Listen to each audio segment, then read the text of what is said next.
तव श्री गुरु म्हणती राही, हे तुझ बोलावे न लगे काही, आता ग्रंथा चित्त देई झड करी वेगा, या बोला निवृत्ती दासू पावूनी परम उल्हासू, म्हणे परियसा मना अवकाशू देऊनिया.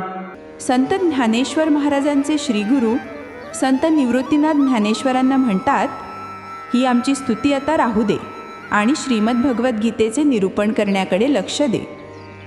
अशा प्रकारे श्रीगुरूंचा आशीर्वाद व गीतेचे निरूपण करण्याविषयी आदेश मिळाल्याने संत निवृत्तीनाथांचे दास असलेल्या संत ज्ञानेश्वर महाराजांना परमानंद झाला व आता माऊली श्रोत्यांना ग्रंथाचे निरूपण ऐका असे म्हणतात. परंतु ऐकताना मनाला मात्र विश्रांती द्या असे म्हणतात. कारण जर मन एकाग्र नसेल आणि ते भटकत राहिले तर मात्र निरूपण समजणे कठीण असते. जय जय रामकृष्ण हरी.